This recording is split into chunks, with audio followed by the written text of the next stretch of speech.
Well, good evening, ladies and gentlemen. And as just indicated, this is the last of our series this month, which is concerned with the Gnostic Gospels. And probably some of you thought already that I sort of forgot about or shoved under the rug, since we have some nice rugs here, the fourth of the Gnostic Gospels, namely the Gospel of the Egyptians. But believe it or not, it's contained in this evening's discussion. The Gospel of the Egyptians is, by some definition, maybe not everyone's definition, but by mine, is a magical text. And being such, it appropriately originates in and is connected with Egypt. Because ancient Egypt, and actually clear into the Alexandrian period, which runs till about 500 or so AD, was the mysterious land of magic, in which let's say the kind of unusual interaction between human consciousness and the other kind of consciousness, that of spirits and angels and gods and goddesses, was very, very frequent. And as such, it is appropriate that we therefore devote as much attention as we can this evening to the subject of magic within that particular context, and also within the developmental context of subsequent periods of time. Now, what is magic? It's very difficult to define, but let us say, just on the face of it, without any attempt at adding material of explanations and so forth, we can see that the subject of magic deals with a change of consciousness.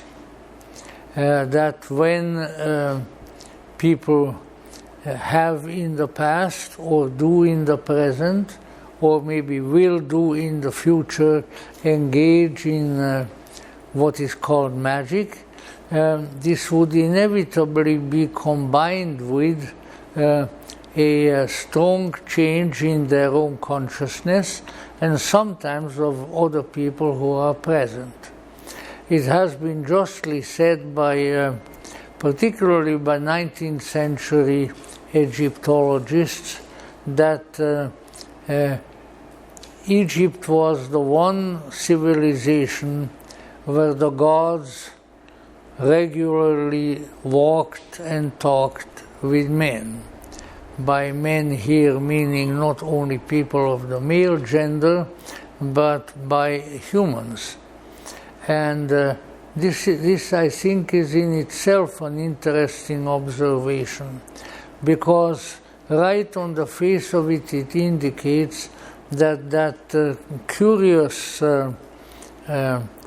appellation which we have in the polytheistic cultures for gods and goddesses is of considerable importance, because we are dealing with actual entities there who have been regarded as such, sometimes for extremely long periods of time, like in the history of Egypt, and which therefore, not only because of their age, but because of their capacity and willingness often to disclose data information. These are all such prosaic words. I hesitate to use them, let's say, but to disclose material from a different kind of reality.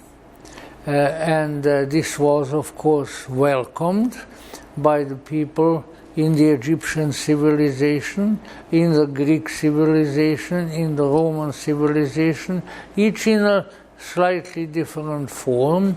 And because of that welcoming attitude, it was also known, and still is known, that the interaction between the gods and goddesses on the, maybe demigods and demigoddesses as well on the one hand, and humans on the other, was not at all infrequent, and redounded, according to their own testimony, to the benefit of the people who engaged in these. And so we turn to the Gospel of the Egyptians, which I think can be justly called a magical scripture, because it is very largely a description of a sacred liturgical event wherein an internal illumination and transformation of the participants takes place, and where the possible context, which is really only of interest to people who studied Egyptology and Alexandrian Gnosticism, say in a technical sense, that it appears to be of a particular genre of sacred literature.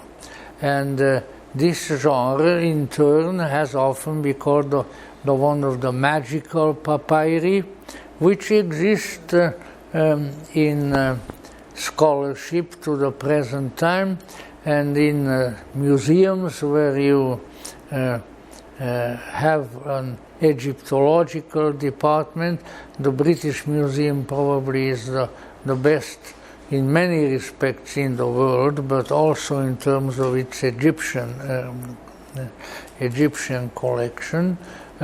We can see that there is a particular approach to the spiritual experience which is recounted and perhaps to some extent publicized and propagandized in these works. Now, when it comes to the specifically Gnostic matrix, then a name generally pops up, and I am not really that terribly fond of that mythos, because I think it's not really it's just not really very authentic. I think it's an appellation that has been attached by scholars to a particular set of practices and a particular mythos of activities, which is perhaps not entirely, as I say, not entirely accurate, but you will find it in the various books. The more scholarly the books are, the more often you will find it, and the appellation will be Sethian, Sethiam, namely relating to Seth. And the reason for that is a really relatively little known mythos, which, however, was certainly present among Gnostics of the Alexandrian period, a mythos that tells that there is a special kind of people who are the great race, the great descendants of Seth, Seth being here the name given to the seldom mentioned third son of Adam according to the Old Testament. In addition, there is Cain and Abel, and then of course Cain is able to kill Abel, and then there is only one. But that Jewish tradition has it that there was another son, and this son was Seth. And it appears quite early that somehow that figure of Seth was also connected with Egypt. Now then, let's not wander afield too far, but let's say it's this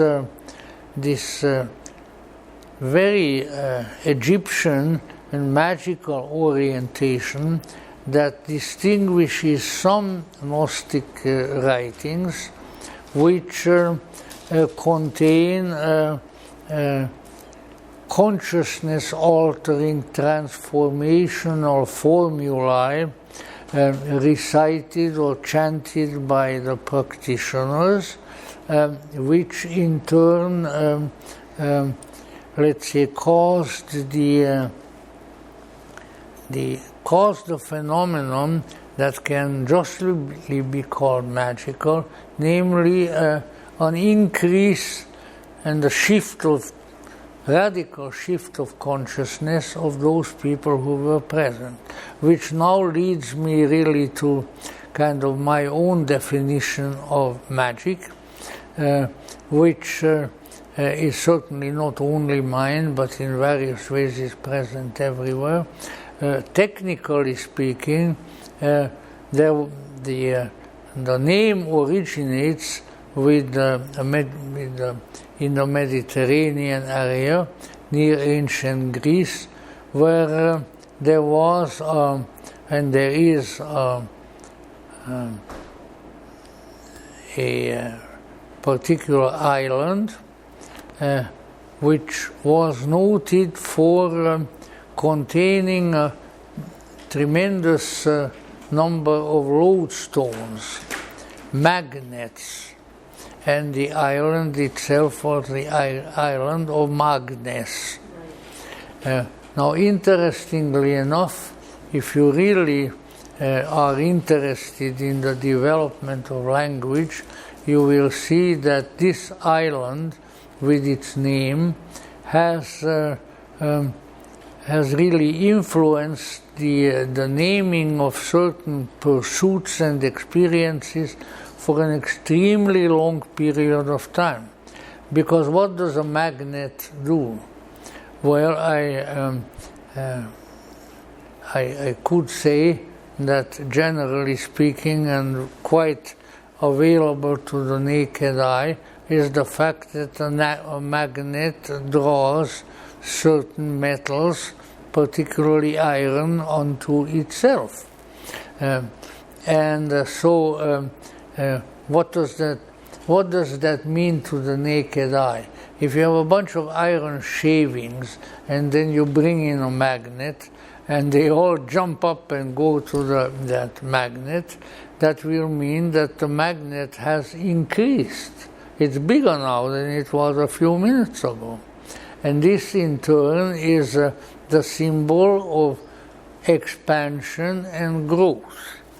And so no doubt the people who lived on the island of Magnet and who were looking at these things said, well, look how mysterious, how wonderful. Here we had that piece of metal, and now it's way a lot larger than it used to be. Now this, however, thereby, as Shakespeare might say, who like to say things like that, thereby hangs a tale. The tale being both a story and an appendage that certain animals know how to wag, Yeah. So, and what does that mean? It means that the ancient people, much more so certainly than we are, engaged in very frequent and serious symbolic thinking. To them, practically nothing was humdrum and uninteresting and non-symbolic. And for this reason, they saw meaning in innumerable circumstances and activities of life where we don't see meaning. It is perhaps this loss of looking for meaning, the loss of magical thinking that we suffer from, that has brought about the kind of dull, uninteresting, and at times annoying way of thinking that seems to be so frequent in our culture. Non-symbolic thinking is a sign of stupidity.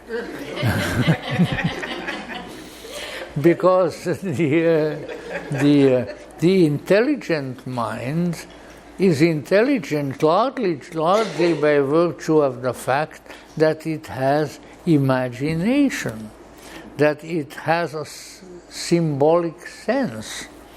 And this, of course, being of great importance, clear into the Middle Ages to, let's say, Saint Albertus Magnus, who is a very important saint of the medieval church, but who is also the patron saint of magicians. He was a German archbishop who was noted for his ability of magic, because in those times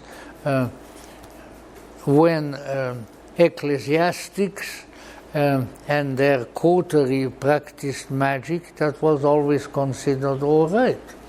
When people who were not of that ilk practiced magic, then often they were called heretics and suffered a bad fate. So that's kind of the way those things go. Albertus Magnus, by the way, Saint Albert the Great, was also the teacher of another very, very important theologian and saint, and that is Saint Thomas Aquinas. Thomas Aquinas was Italian, and Albertus was German, but Thomas, as a young monk, went to Albertus and studied with him, and among many other things, studied magic with him. And I'm sure that this is not does not pertain very greatly to our subject, but then you know by now that many of the things that I say do not pertain to the subject, and you seem to be able to take it in stride, for which I thank you. In any event, Thomas Aquinas, who was from North Italian noble family, Counts of Roccasecca, Thomas was studying with Albertus Magnus, and he owned up to it. There was no bones made about it, that Albertus Magnus had a magical creature, magical being in his place. So did a number of other important people at that time, including Pope Sylvester II, Gerbert of Aurillac by his civilian name, whom I have a great regard for, because he is the one who established the Hungarian Christian kingdom. He sent the Holy Crown to Saint Stephan the King, the Holy Crown which to this day, thank God, reposes in the country and is now exhibited in the Great Hall of the Houses of Parliament in Budapest. in any event, I don't know how I ended up with that, but you know, a Hungarian always ends up with something Hungarian when he's talking. There's just no other way. But here was the thing, there was apparently a form of magic practiced at that time, which consisted in sort of enlivening or ensouling, whatever you would call an object, like a statue, or you know, some kind of a puppet, a magical puppet or a magical statue, so that it would know things, it would talk, and things of that sort. So Albertus Magnus had one of these, and Thomas was annoyed because this magical being was engaged in chattering a good deal, and his talk, his chatter disturbed the student. So he went and took a hammer and he broke up the statue. So in came his master, Albertus, and he said, "Thomas, you damned Italian, what did you do with my statue?" "Well," he said, "Father, it just gave me too much trouble." I says, "Now we are going to have to spend several weeks of re-establishing it again." So anyway, you know, this is, whether this happened or not in physical reality is not really important. But what is important is that people in those times were great believers in and practitioners of magic. Now, so I said, what is magic? Magic has to do with a certain type of increase of consciousness. A magician is someone who gains access to realms of reality, of existence, that most other people don't have access to. He is able to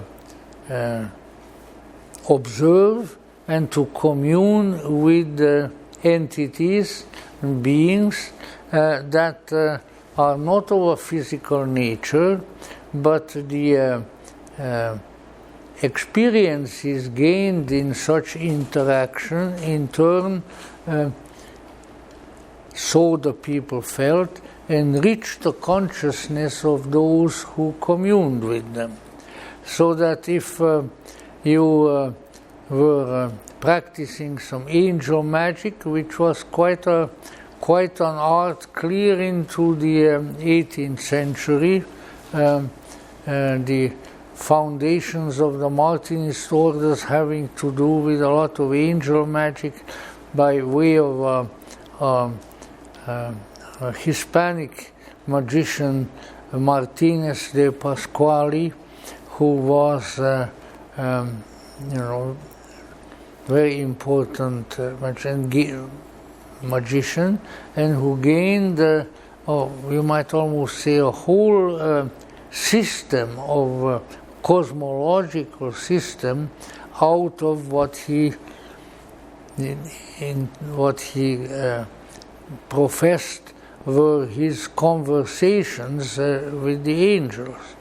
Now then, we are wandering farther and farther away, but we haven't really wandered so far, because the idea being that the ancient people, wherever you go, east or west, had a conviction, which we, to a very large extent, to our great loss, have done away with, and that is the conviction that our consciousness can become better, that we can become wiser, we can become holier, and because of the increase of our consciousness in certain areas, we can become spiritually more active and more efficient than we would otherwise be.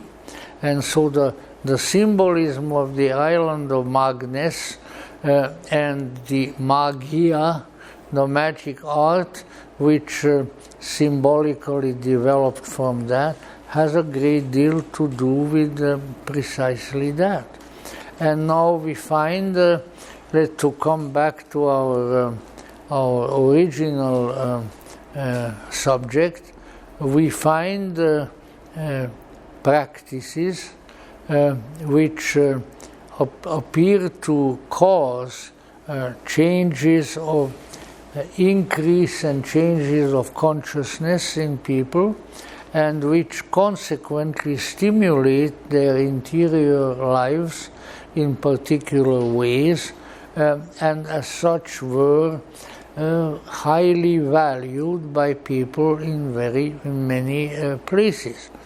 And it is quite evident from the various archaeological finds that we have concerning ancient Egypt, that this sort of thing was very important to the Egyptians.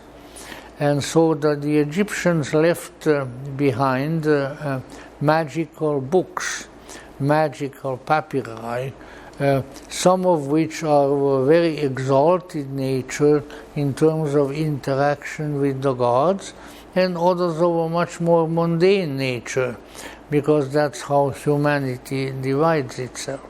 So therefore, when they found in the Nag Hammadi library, which is a good name for it, a particular scripture, and saw that this scripture contained formulae of an ecstatic and magical nature, they realized that they were dealing with a Gnostic magical papyrus. Let's see, I have some description of both the nature and the content of what is now called the Gospel of the Egyptians in my book Jung and the Lost Gospels. So I will indicate to you that the Gospel of the Egyptians must be understood as an ecstatic account rendered by an initiate, someone who knew how to enter that kind of altered state of consciousness, of the mystery experienced within the context of the sacrament, in this case often called the sacrament of Seth, practiced by Gnostics. Let me jump to something else again. I promised myself that I'm going to be more exasperating tonight than usual. So I have a set of the Encyclopedia Britannica, which is, I think, from the year 1920. In fact, I have it in the office back here. And in that edition of the normative encyclopedia of human knowledge, the statement is made that it is very likely and is increasingly discovered by scholarship that the 7 Christian sacraments are of Gnostic origin, and that therefore, if it hadn't been for the Gnostics, the sacramental system, the sacred ritual system of historical Christendom, both East and West, would be greatly impoverished. Now, I don't know whether I can affirm what the people of Encyclopedia Britannica say as the gospel truth, but there is a great deal of truth in that. Because let us say, and this is important to keep in mind, because this is something that we lost very largely by way of Protestantism in the West, namely that a religious or spiritual tradition cannot exist primarily or exclusively in mental processes. In other words, there has to be a practice, not just a belief. And in fact, I think it's becoming more and more evident that belief systems are not to be regarded all that highly. One of the reasons being that if you are thus inclined, you can believe most anything, and so there must be experience. The experience in turn is connected with practice. This practice in certain historical periods was called magic, was called magical practice. As such, in various ways and in a reduced fashion perhaps, we have inherited it right up to the present time. Now, let me continue a little further with that, and it would be quite evident that when looking for Gnostic scriptures, we would find the most magical ones, or at least in this case one, coming from an Egyptian source. See, the desire for the increase of consciousness is a human desire that is not confined, of course, to the Mediterranean matrix. We have to remember that it's a common feature, a common heritage of humanity. Shamans and witch doctors and yogis, and whatever they may be called in different parts of the world, all had the desire for the increase of their consciousness, and they devised various ways whereby they could alter and thereby increase their consciousness. The methods whereby people have pursued this objective are obviously many. In fact, they are legion, as one might say.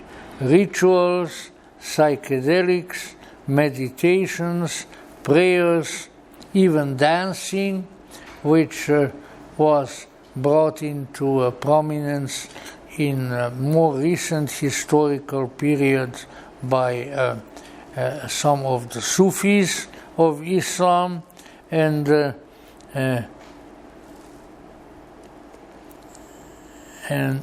more. But in every case, there is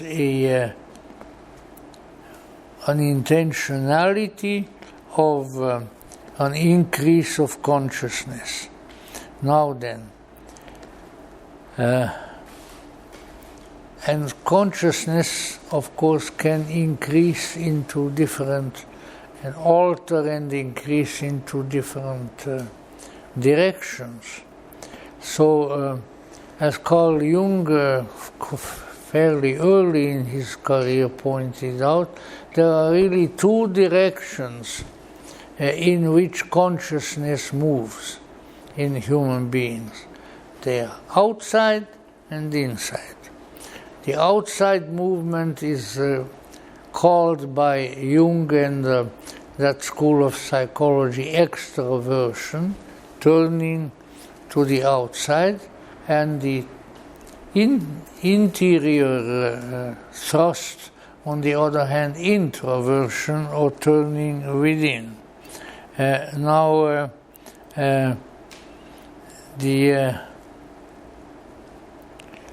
we have done a great deal in our world, and in particularly, I think, in our culture, in the direction of extroversion, by throwing our consciousness out to contemplate and to experiment with and to experience the physical world. We have accomplished a great deal. I'll just say a few things that would indicate to you what I'm talking about. For instance, the invention of the wheel.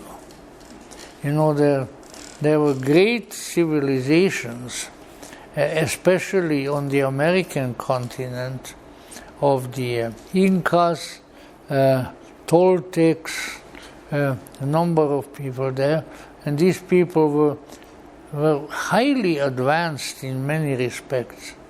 But you know, one thing they didn't have a wheel. Why? Ask me, and I won't be able to answer you. You know, but let's say their consciousness obviously was turned to some aspects of reality that were different from that. Look at what we have of the progress that we have made with medicines, starting with herbal medicines and things of that sort, clear up to the antibiotics and those very controversial inoculations and things that we have been arguing about recently. And so we need to keep in mind that we have accomplished a great deal in that regard. But on the other hand, in the non-physical area, this is where what has been called magic comes into play. What I mean here is that in the magical practices of all the different peoples all over the world and in every age, there would come about an interacting with non-physical reality, which in itself is probably a very bad word to the materialistic people. What do you mean that something not physical can be real? Well, just look at history and you will find it. In any way, what we have here is an interacting with non-physical being. And we might even say non-physical beings as well. All manner of things. For instance, certainly one area that was always a matter of considerable magical interest being the souls of the dead, or something that is still capable of being contacted and that previously inhabited the physical body here on earth. Sometimes some of these being the souls of the dead, but also other what we might call non-human entities of nature, as well as occasionally of supernature or transcendental nature, whereby we can refer to angelic beings. Now, why would these kinds of ordinarily invisible and intangible entities be of such vital interest to people? Once again, I come back to kind of the psychophysical explanation, because by interacting with them, by knowing them, by perhaps conversing with them, which is certainly part of the magical process, our consciousness increases. And one might ask the question, not that the rank materialists, and most materialists are fairly rank, Now, that's supposed to be funny. In any way, the materialist would have a hard time recognizing that one can experience an expansion of consciousness, a greater and more inspired field of knowledge, a gnosis, which is after all a Greek word for knowledge, by way of contacting and interacting with some of these entities, these beings that I have spoken about. There's no doubt about it.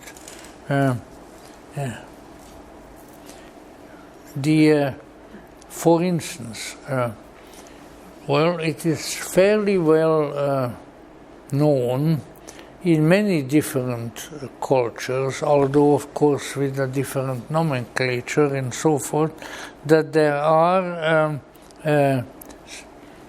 non-physical entities that inhabit nature.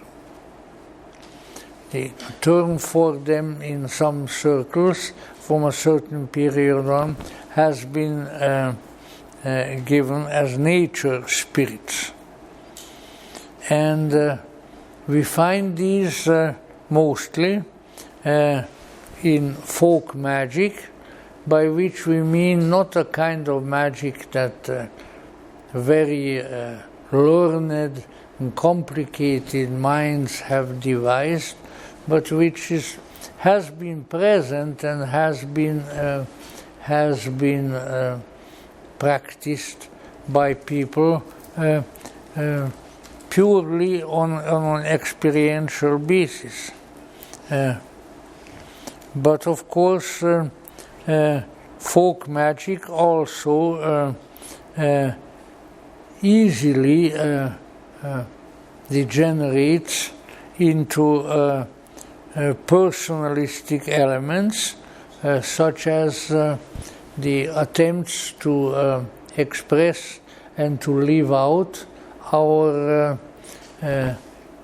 personal feelings, whatever they may be, from love magic, which we all know about, how to hex somebody you would like to fall in love with you, or so forth, and also in other ways. They are also, on the other hand, let's say there is the opportunity in folk magical practice to express our less desirable faculties and antagonisms and things of that sort. I seldom bring this up because it's a little bit too personal and so forth, but I remember I told this tale at least once at PRS, so I might as well, at least in bare outline form, tell it here, that my father, on one occasion, we were landowning gentry in northern Hungary. My father wanted to get hold of a particular employee or part-time employee who lived in a village, and he couldn't find him where you could usually find him, which would probably have been in the village tavern. But then, so my father went with the horses, with the coach, to the man's house. Well, as they came close to the house already, my father said, there's something funny going on here. As he came close, he could hear strange sounds and also sort of exclamations of pain from the house.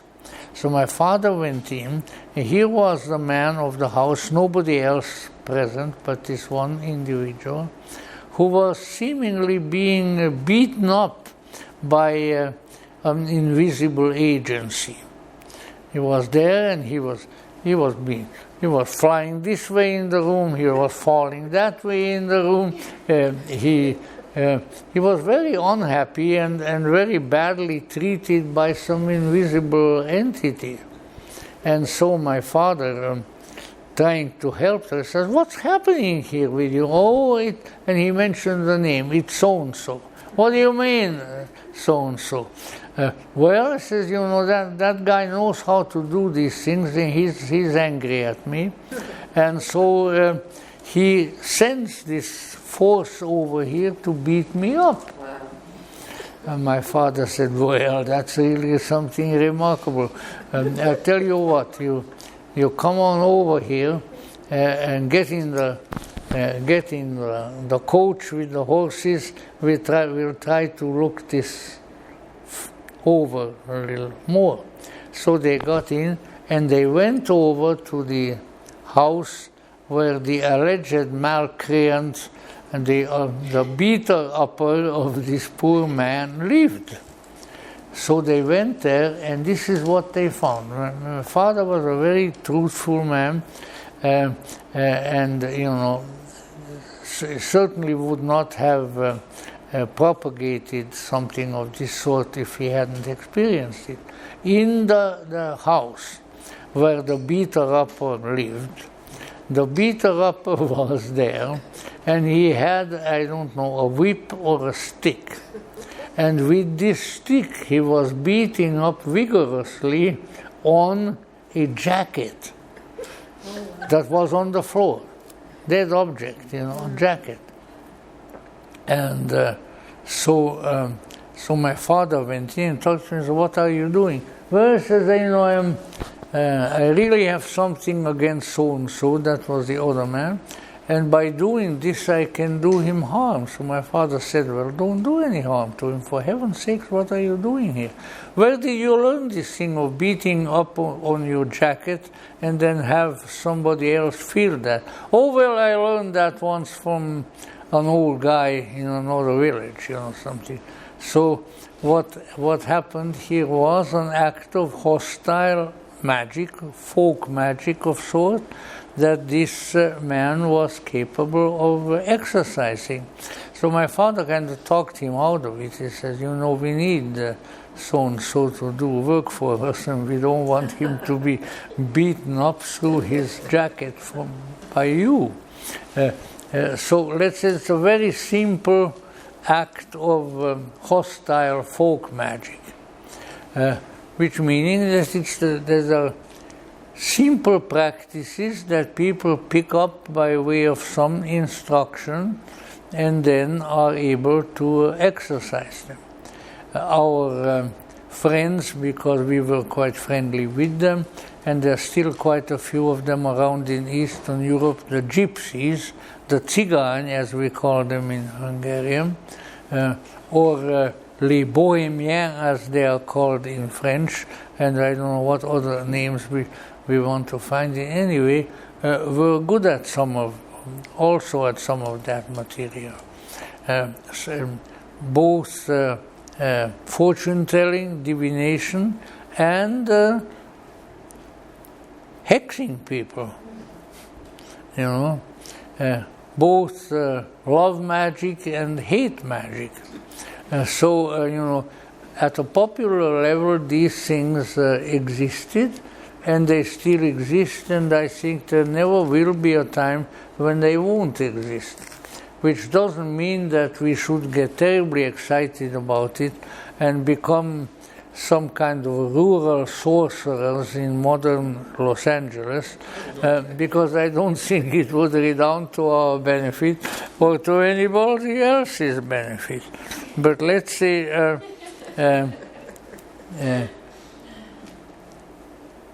people are, humans are by nature, we might say, if we want to use that term, are magical creatures, because in their nature are potentialities, powers, faculties, which are of an unusual nature.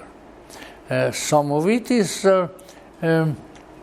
more of a passive character, in the sense that people can, on certain occasions or all throughout their lifetimes, and there are all kinds of variations of this, perceive visually and in an auditory fashion entities, beings that are not, whose presence is not ordinarily a matter of experience to most people. And once again, I'm a little bit hesitant, but not hesitant enough not to mention this, that children very often are much better at this sort of thing than others. Children perceive spirits, whatever you wish to call them, or beings, creatures that are ordinarily invisible to adults very frequently. I can testify to that myself, because as a little boy I was of that ilk, and the reason for it primarily being that I was an only child. There was nobody around to play with, except my dog. And so my ability to perceive these strange beings that were in the garden had increased quite a bit. And they were actually quite nice. They appreciated the attention, which they often do. And this went on till I was maybe around 4 years old or so, and then they went away again. But what may be said in their favor, let me see, somewhere I have some notes on this here too, is that they were, and they are, because they are certainly around now too in various places, they are denizens of nature, but their own personal nature makes them usually invisible to humans. Now, I'll give you a little story here that very few people know about, and it's not a personal experience, but that you may use in bringing up this subject in conversation, is that these beliefs in such unusual, ordinarily invisible creatures are, of course, ubiquitous, although more frequently occurring in some countries than others.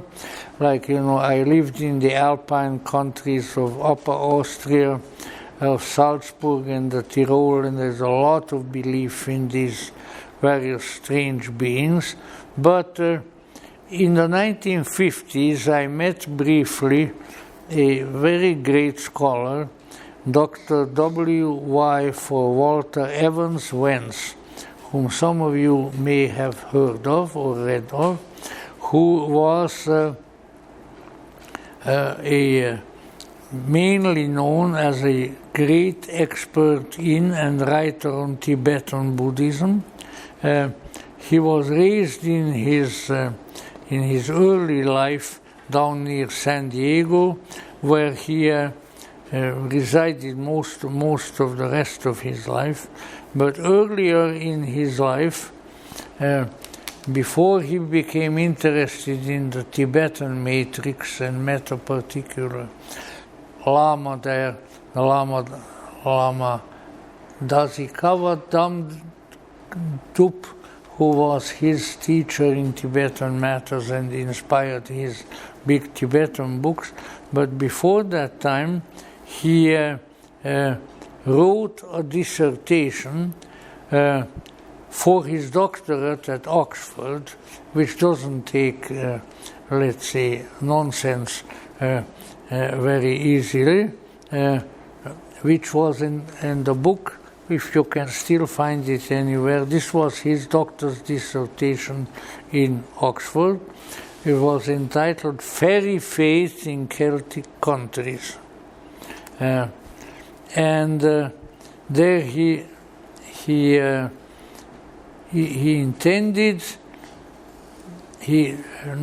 interviewed a large number of people in the British Isles, in Ireland, in Scotland, in Wales, in Cornwall, and he collected evidence of the fairly large frequency of country people in these particular regions encountering the nature spirits, the fairies, fairy faith in Celtic countries. And he interviewed a large number of people in Ireland, and I believe in other parts of the British Isles as well. And he collected his evidence. He came to the conclusion that what he called the fairy faith, namely the acceptance of the existence of nature spirits, of fairy spirits, was based not just on legendary and things of that description, but that it was based on observation. A much more recent figure, the great J.R.R. Tolkien, whom we spoke about not long ago, the creator of Middle-earth, wrote a famous academically highly regarded essay on fairy stories also. So let's say,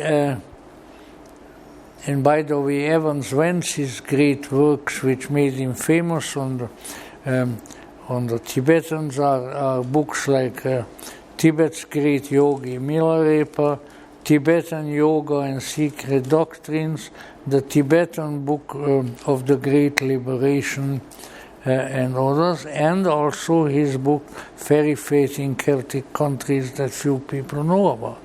Now, so I brought this up because there is a, let's see, while not very frequently appearing, but there are studies, and many of them based on empirical evidence, which really means observation of these unusual experiences of very great scholars, and who are also at the same time really very learned, but also very honest.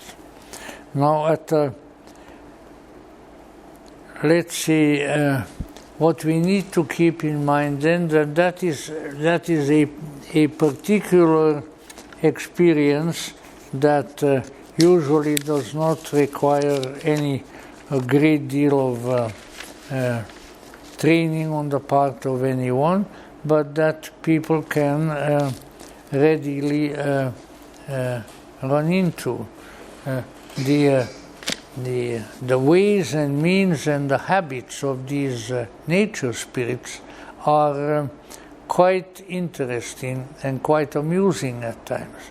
I was mentioning you one that happened to a friend of mine, again, it doesn't matter who, but it was here in Southern California, he became aware that in his garden, which was in Long Beach with his house, that in his garden there would appear a particular nature spirit. And this nature spirit would very eagerly observe and listen to the owner of the house, which was himself. And so you could talk to him. He hardly ever talked back, but it was always there. And he would do things like he engaged in mimicry.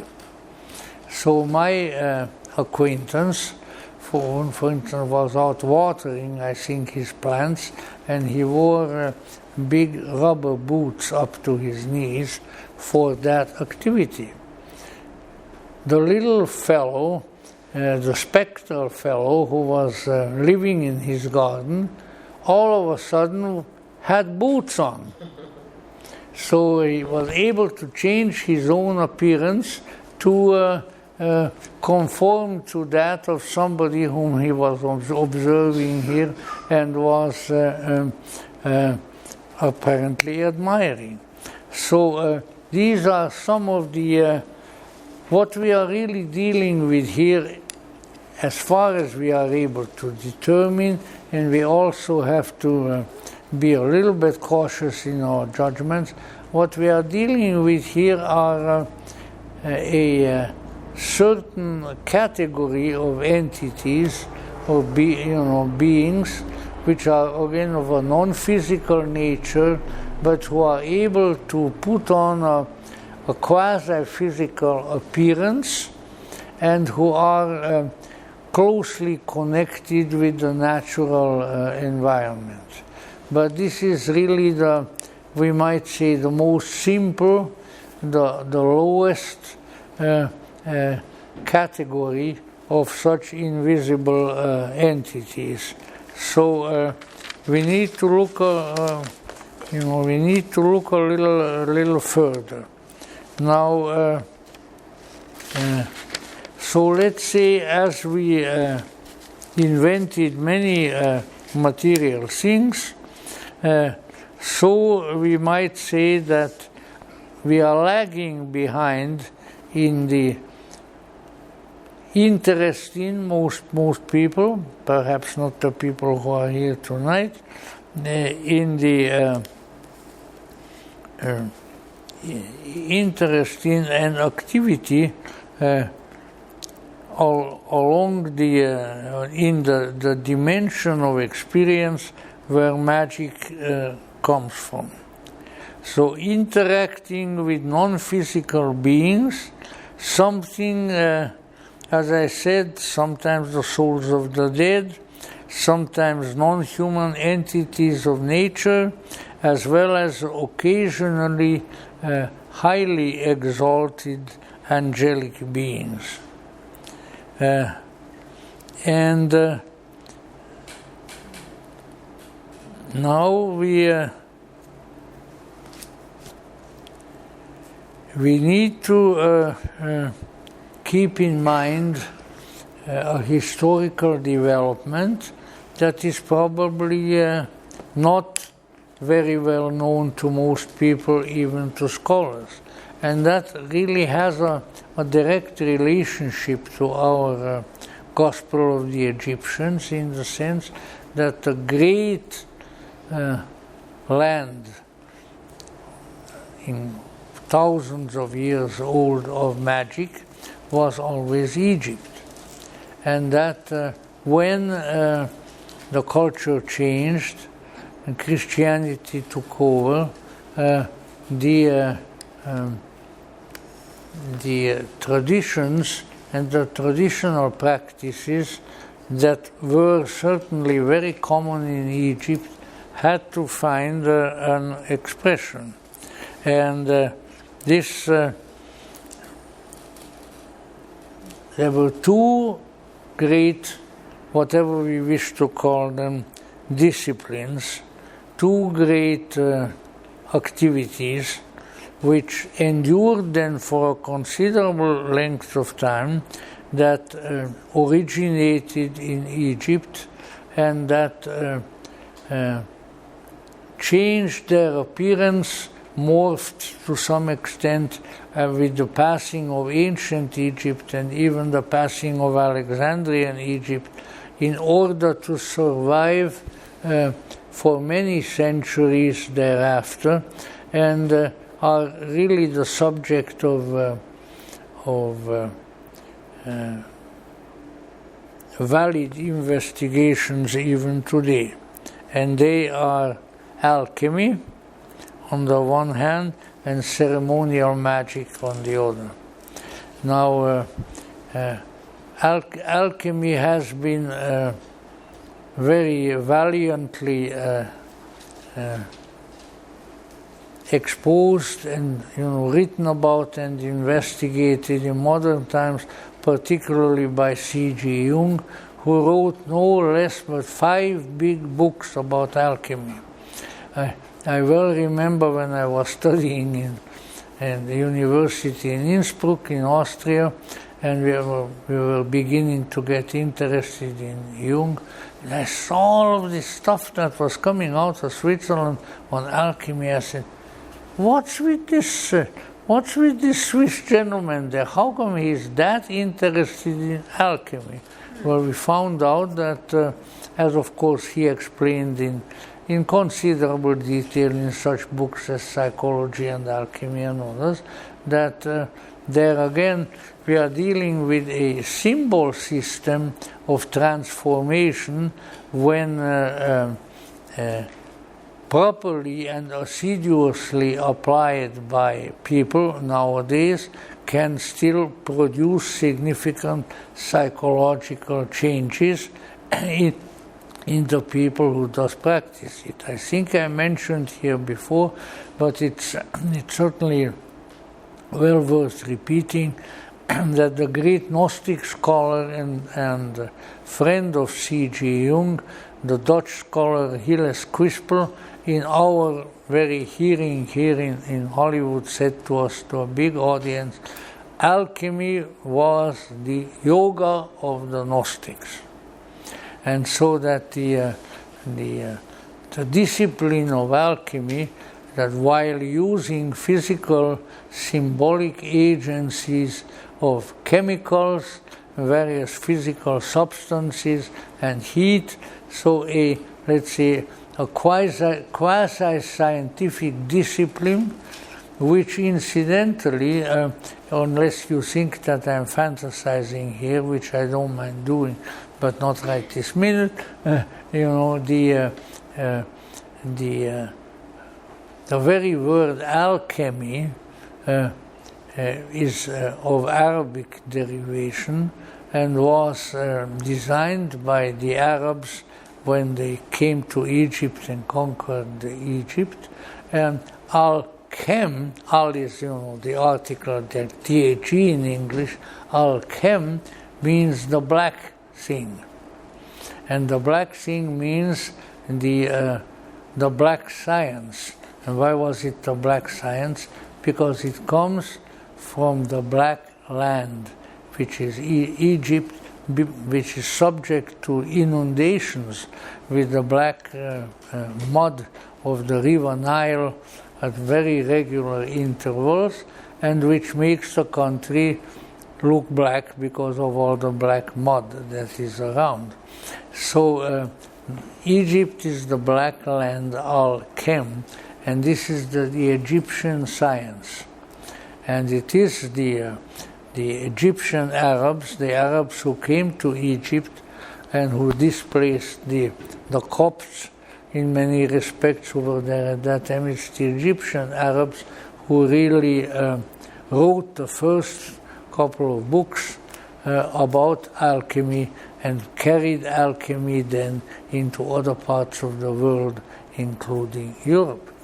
And what eventually, let us say, I think was discovered by people like C.G. Jung and others, that people who became engaged in the art, the great art as it was often called too, of alchemical transformation, would themselves undergo significant psychospiritual changes as the result of that discipline. And so as one of the great alchemists advises his disciples in one of the codices, and say, "Be therefore all of you philosophers, living philosopher stones."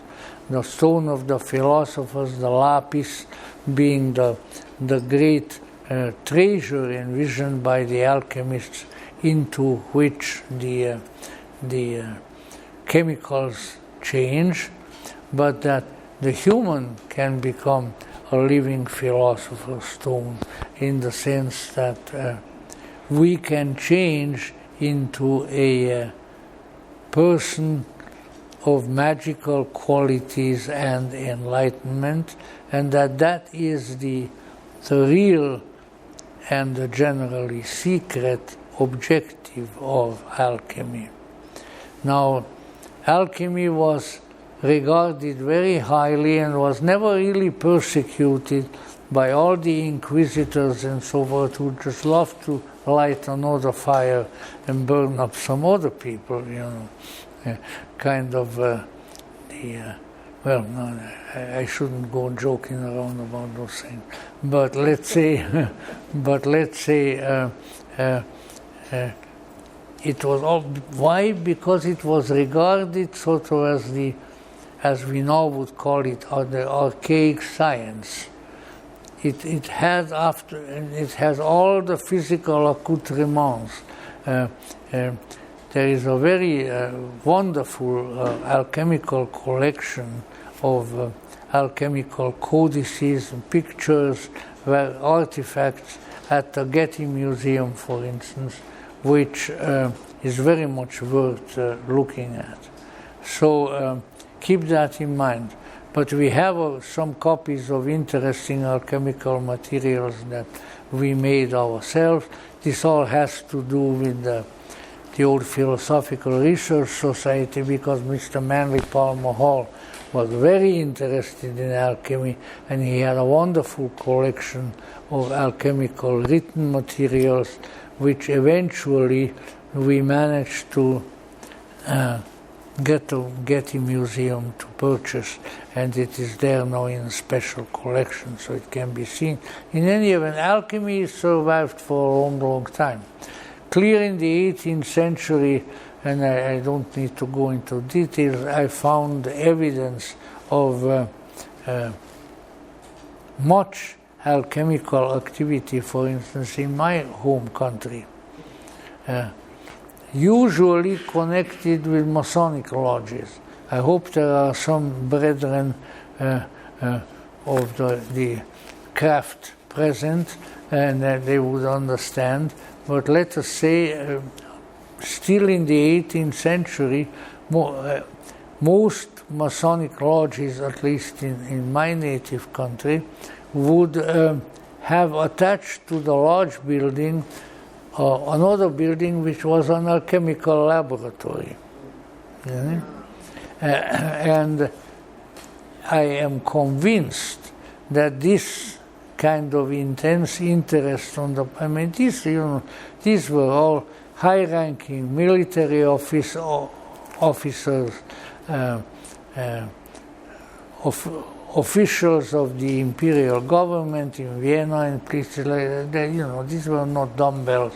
So that, let us say, I think the philosophical and mystical implications of the alchemical process of transformation definitely were known to them and were of interest to them. And of course, alchemy is not dead. There are people who study it nowadays, and of course it has received quite a bit of a shot in the arm by way of the writings and the activities of C.J. Jung. Now, all right, I have to move along, because I promised myself and some others that I am not going to keep you here per omnia secula seculorum, forever and ever throughout the ages anymore, and that therefore I am going to have to finish sometime. In any event, now, so here was alchemy, which survived in Egypt, and then from there survived in Western culture, and was of very great importance. But there was another, and that's the one we're really supposed to be talking about, and now we hardly have any time to finish, so how are we going to do it? Okay. But the other one was ceremonial magic. Now the ceremonial magic, on the other hand, is very much the sort of thing that you find in the Gospel of the Egyptians. I have written down some of the magical mantras there, if you want to call them, which are all full of the Gnostic words, I, O, and so forth, so that the magical tradition in turn also survived. Now, this was a little more tricky because the attitude of the ecclesiastical authorities, including those ecclesiastical firebugs, the inquisitors, who were usually Dominicans, the Dominican order were a very famous order, and St. Thomas Aquinas was Dominican, but it didn't have a terribly good reputation in the church itself. And I myself remember that the joke about the Dominicans was that you described them in Latin as Domini Canis, which means the dogs of God. Woof, woof. In any event, so let's say this was a little more dangerous, but still, when there was no admixture of what the ecclesiastics could truthfully claim to be really heretical elements, then there usually was no great deal of concern in medieval Europe, let's say, about magic.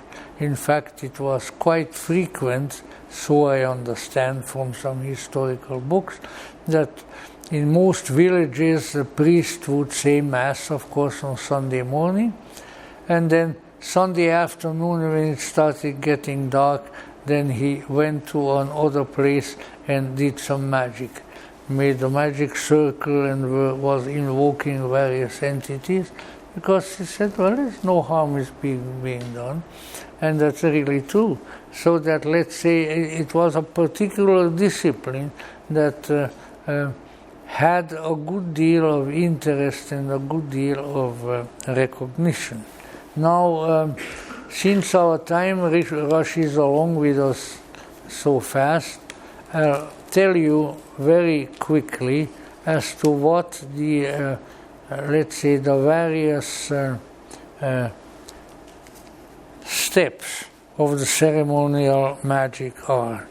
They are, first of all, the very first step on the magical path is divination.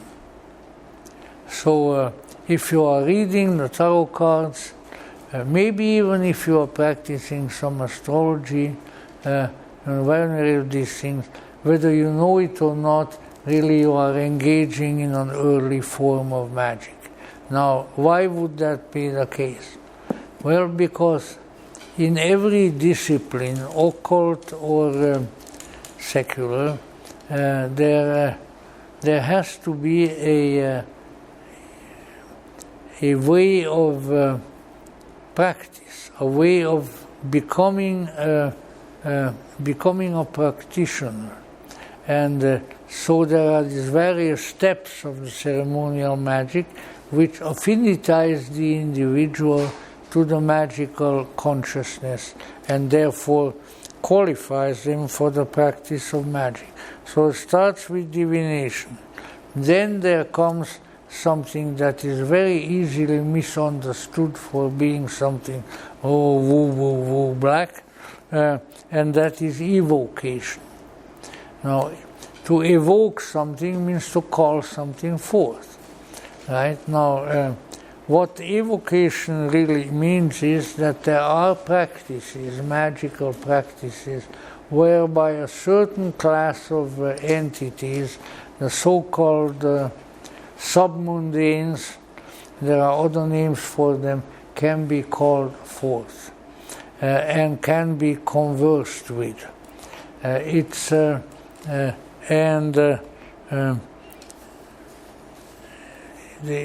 are often called the submundanes. In other words, they inhabit a certain non-physical realm, which appears to be at least symbolically below the earth rather than above. Now this of course scares a lot of people. They think that it's something infernal, because the inferno is supposed to be way down there. But let's say evocation will put the magician in touch with a class of beings with whom he can carry on conversations of a fairly conventional or easy nature.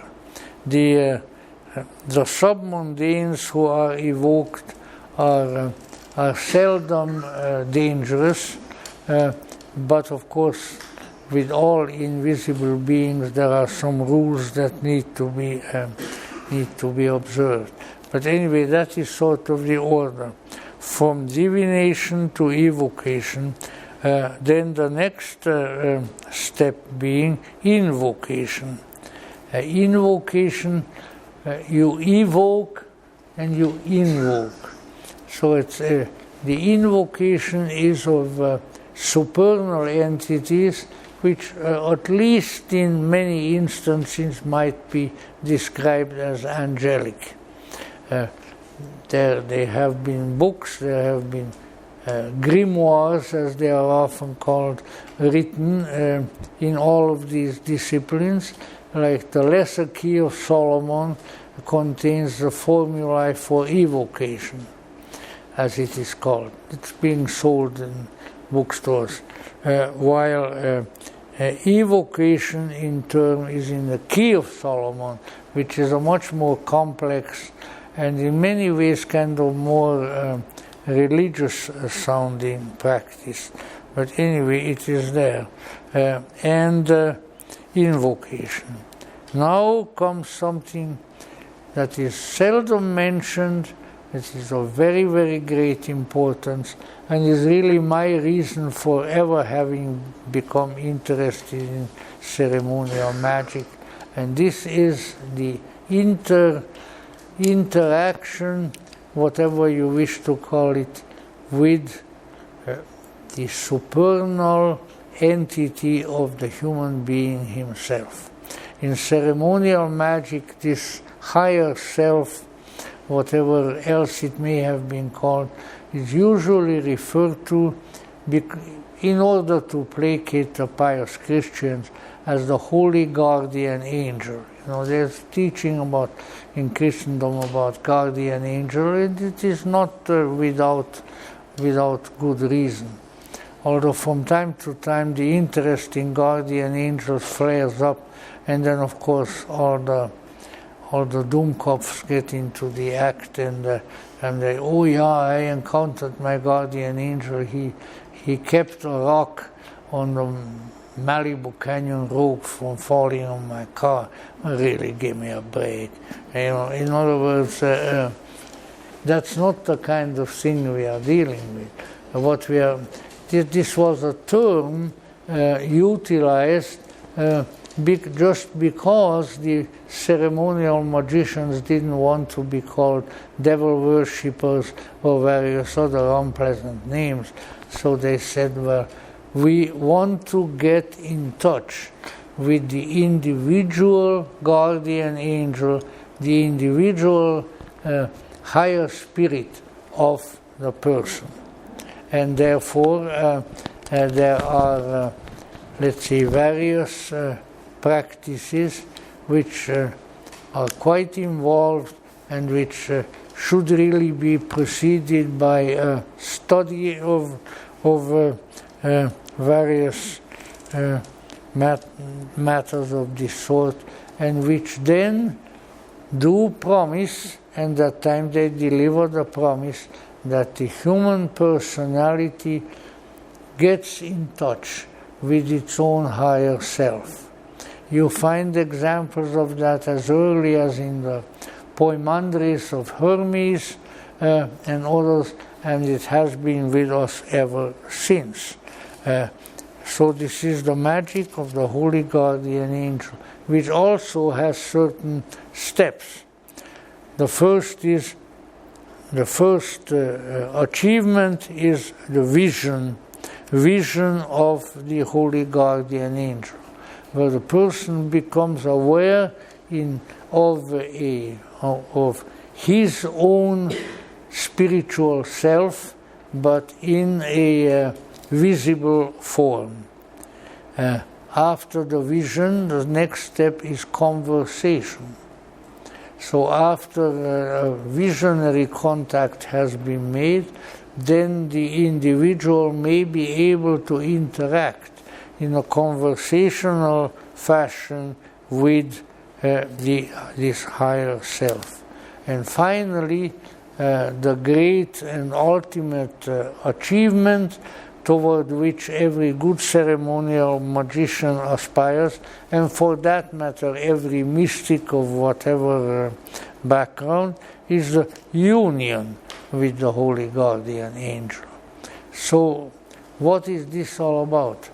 What this is about is that coming all the way from way back, coming all the way from ancient Egypt and so forth, there existed a tradition whereby the human personality may be so refined, so magically conditioned, that it begins to interact with the secret self.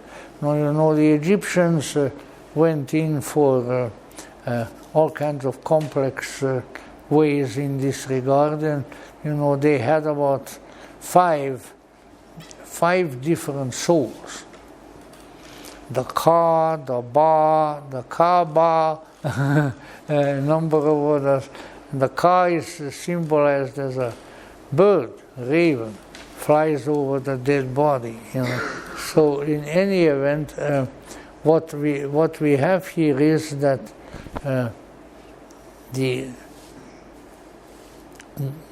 there is so the Egyptians believed, and quite correctly, there is a transcendental selfhood, a deific selfhood of the human being. And that when this higher selfhood comes closer and eventually interacts and perhaps even unites with the human, that is when the human has really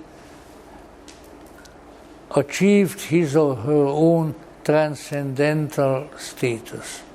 I am vaguely remembering a great description of an event of that sort in the Poimandres of Hermes. There is this Hermetic student who is invoking the higher self, but he doesn't know it. He does a great big complex ritual, and then all of a sudden this huge shining being appears in front of him, and he's completely flummoxed, shall we say. Looks up, and what does he see? The huge shining being has his own face. So here is an indication of the relationship. As the algoides is the Greek word for it, the shining self. So what is intended to be done here, that by certain magical practices, the relationship of the human self and the transcendental self can be intensified, and eventually the two can be united. Now, it is my conviction, based on a good deal of material, but I'm not going to go into much of it now, that this was, for instance, even though a lot of my fellow theosophists would be annoyed by me saying this was the objective in her work of H.P. Blavatsky, not anything else. And in fact, there is a great deal of evidence, and some of the evidence I finally got hold of in published form, and it was supposed to have been mailed to us today, so it will be here, which really deals with Blavatsky's desire to continue her work and move it from the theoretical to the practical, and the practical being wherein the culmination of the theosophical process of the theosophist, of the theosophical aspiring person, is to become united with his or her higher self, which is not that much different when we look at it in detail from Jung advocating individuation, from various great mystical achievements of great mystics and saints, because that is the fulfillment of human life. Until we are able to magically unite ourselves, whatever we want to call that, complete ourselves by uniting ourselves with the transcendental self, which has been there all along, but making little moves toward our human personality. Until we do that, we cannot say really that we have achieved anything. And there is definite proof indicating that it was this kind of ultimate reunion of the human self with the divine self, of the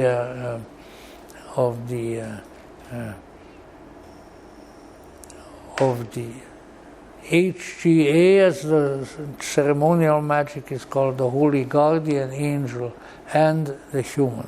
Until that is achieved, the human is imperfect, partial, incomplete.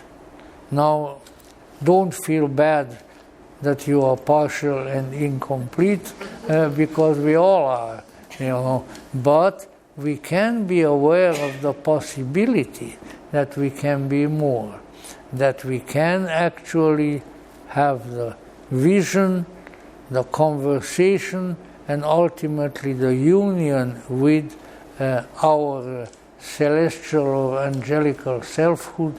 And when that union occurs, then we have individuated, then we have become complete, then wholeness has set in. So that is really the let's say the esoteric essence of magic, of ceremonial magic. Now you might say, if that being the case, why does magic have such a bad reputation?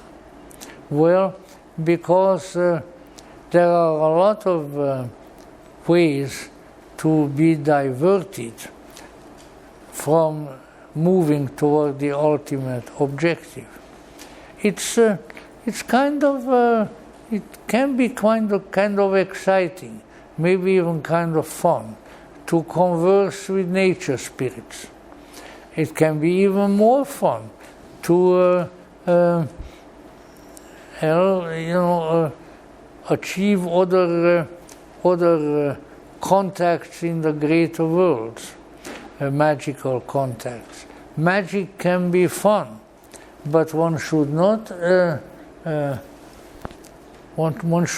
be diverted by that circumstance too much, because ultimately magic should lead to the union with the higher self, with the holy guardian angel, with the completion, and you might say even the deification of the individual human being.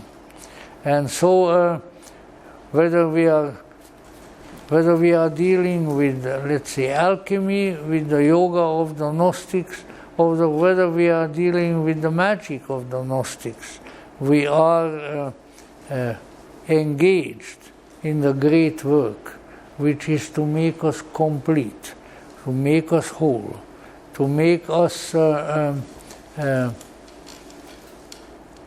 what we were intended to be, a being of wholeness, of totality.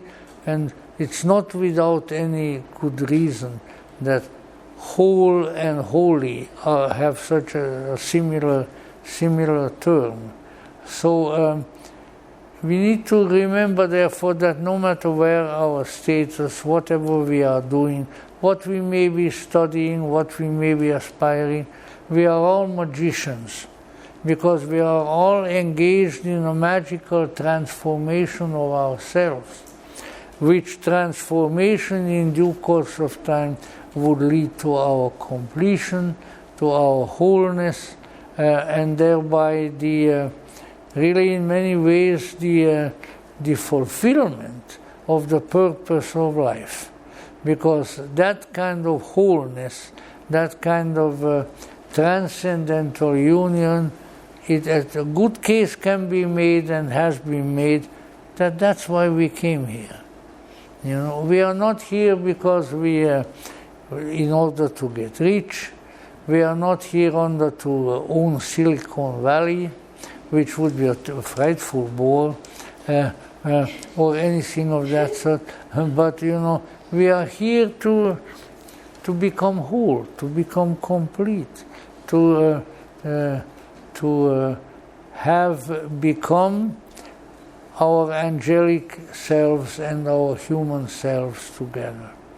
And therefore the study, and at times perhaps if we are wise about it, because the deeper we get into our inner world, our psyche, the more hazards there are. I don't deny that.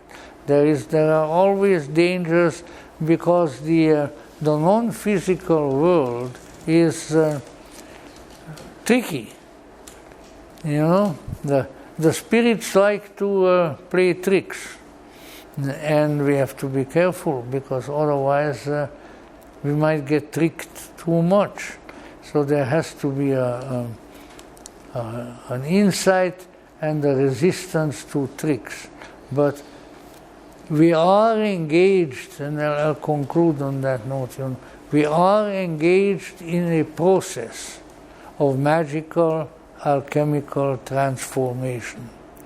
And if we don't think we are, or if we don't want to be, or you know, we prefer other things to it, that's very unfortunate, because this is our greatest power, this is our greatest calling, not anything else, but to become what we were intended to be, a whole and complete being within which the divine self and the human self are together, where wholeness has once again obtained, and where really the purpose of our coming into this weird world has finally been fulfilled. You know, I can't say it in any other ways but as a matter of conviction. That kind of condition, folks, is possible. I have seen it work in people. I have experienced a little bit of it here and there myself, but just a little bit. But you know, it really is possible. It really is possible to become complete.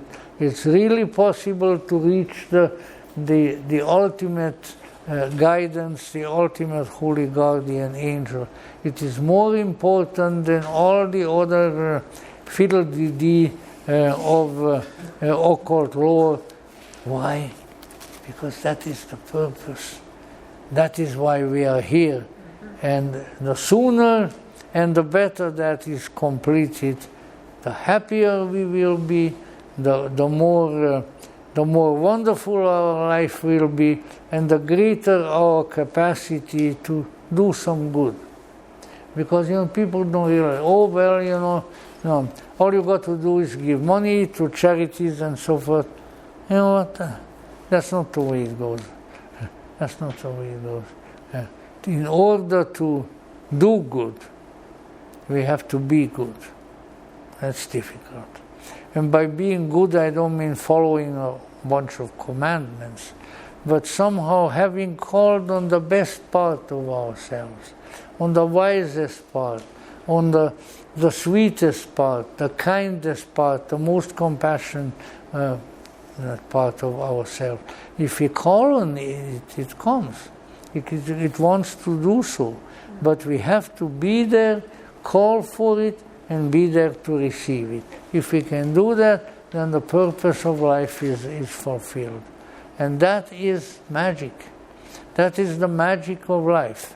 To be able to call in the ineffable greatness into this emptiness and transform this emptiness into another treasure house, into another wonder and another center of goodness. This has been done.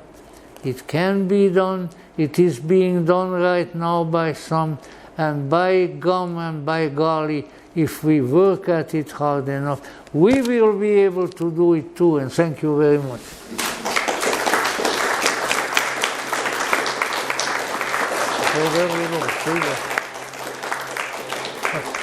Magically, the magical, the bibbidi-babbidi-boo.